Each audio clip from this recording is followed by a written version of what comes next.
Тэгэхээр энэ 24 оны 7 дугаар сард яг энэ хамтарсан засгийн газарт орноо өгсөн юм урилга Монгол ардын намаас ирээд тэр үед бол хүн нам дотор бөжиг нам болсон. Үнэхэрийн маргалдаад сөрөг хүчний үүргийг үүсгэх ёстой гэсэн олон хүн байсан.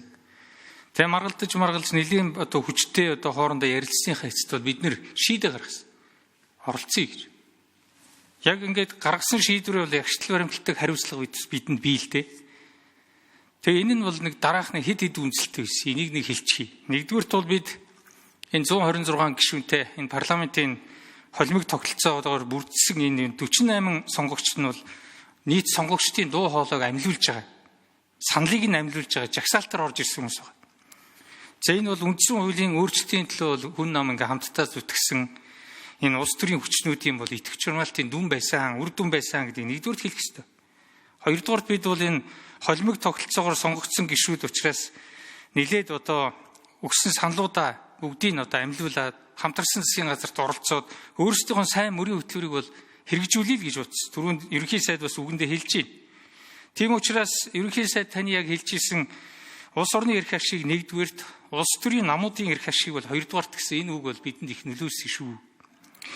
За гуравдугаарт нь бол энэ холимог тогтолцоогоор сонгуул олон дахин явах тусмаа цаашаа бол ер нь аль нэг нь олон болж чадахгүй юм байл л дээ. Онлоор.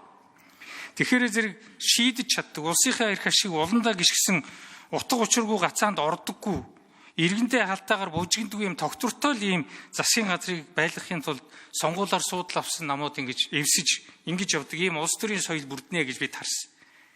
За ийм бүрдүүлэхэд бол бид энэ Европын жишгэн зөв юм байна гэж харсан. Германд очиж туршлагын судалсан. За ингээд энэ хамтарсан засгийн газар байгуулагддаг тэр нь бол их тогтвортой ажилтг юм байна. Дан ганц мажоритараар авахаар өнөөдөр Трампын засгийн газар Америкийн нэгдсэн улс тарифаар яаж дэлхийг чичрүүлж та бүхэн харж байгаа шүү дээ.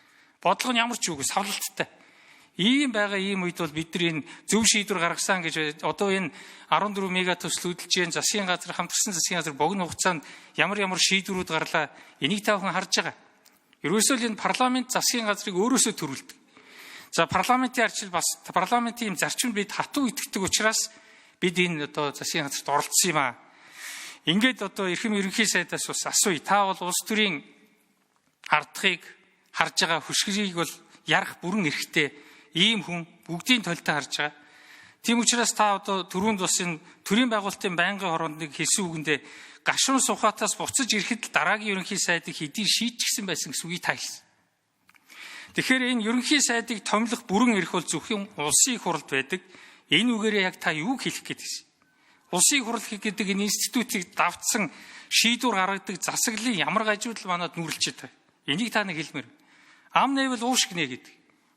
Түрүүнд ярьж ил байна л да. Дахиад хэлсэн ч бол. Таныг орлогын нутлыгээ шаардахаар Монгол ардын нам арчсан намыг засгийн газараас гаргах гэсэн ийм шийдвэр гаргасан. Бид ерөнхий сайдад итгэл хүлээлгэх асуудлыг ингээд яриад сууж байна. Яг юу болоод байгааг та бол олон нийтэд маш тодорхойгоор ойлголт өгмөр байна. Ингээд хөшгийн цэлийтэл нэгээд цаана юу болоод байгаа тогтолцооны ямар гажууд үүсээд байгааг та нэг ярьчмаар байна. Засгийн газрууд бол богино настай болоод шийдэж чаддгүй.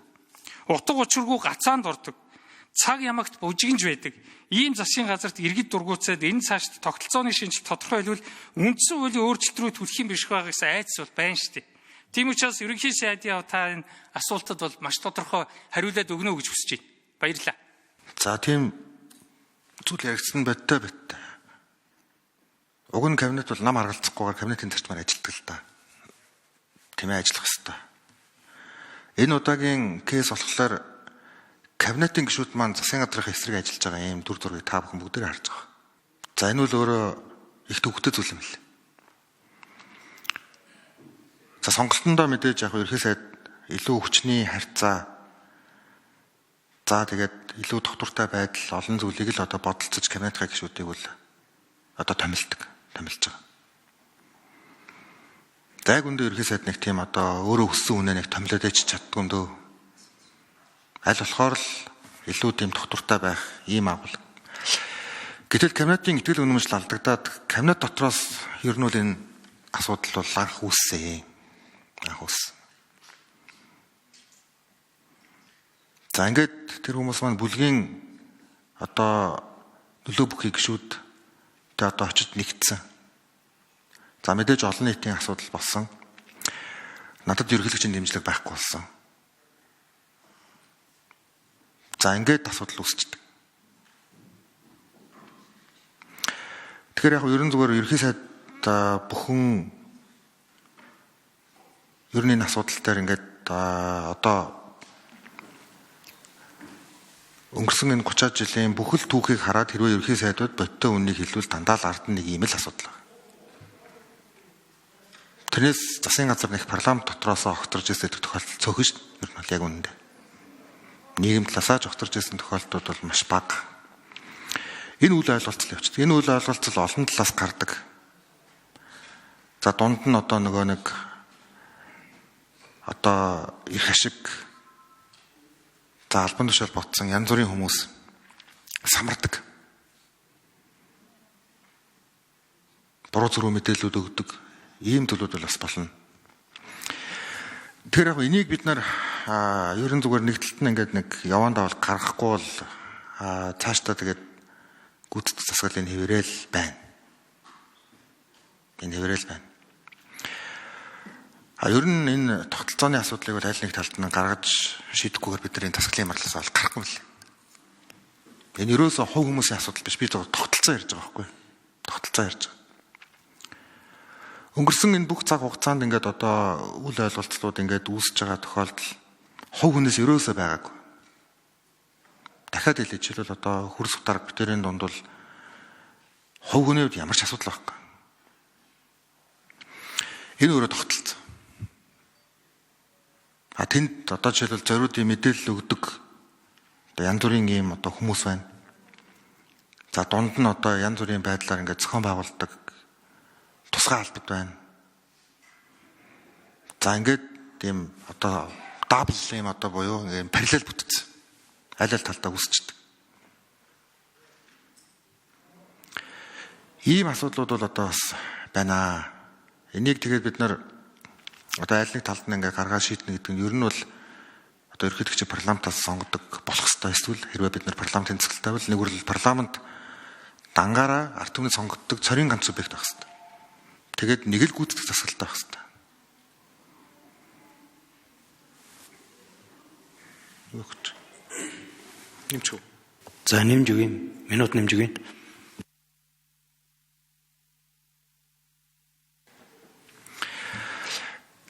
За эсвэл бид нар одоо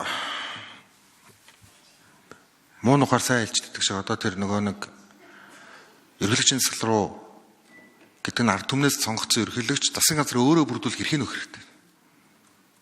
Сонгогчод байдаг, юм хэмээр байдаг. Засгийн газар нь тусдаа яваад байдаг. Ард түмэн шаардаад байдаг. Манайх болохоор ч яг ингэдэг нэг юм юу яг юм одоо дундуур нь хоёр гүйцэтгэх засаглалтай юм шиг нэг ийм асуудлууд ингэ байна. За тэгээ яг энэ орон зайн дунд бол хүмүүс бол одоо асар их тийм шургаа хийдэг ийм асуудлууд бол бас болдгийм билээ. Тэгээ яг парламент ер нь яг тэ засгийн газар чи хөөрхийн нэг тийм юутай штэ.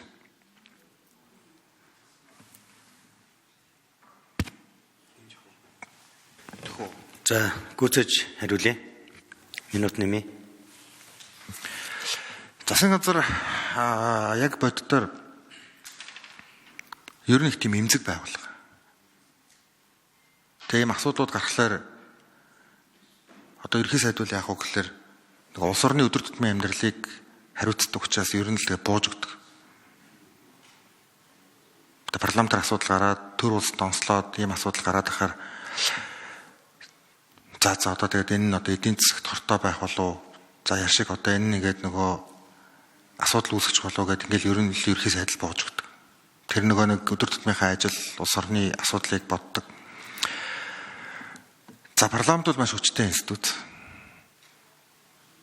Улс төрүүд гарна засгийн газараас шаардна. За ингээд засгийн газар парламент ерөнхийлөгч шүүгцэглэл за ингээд намууд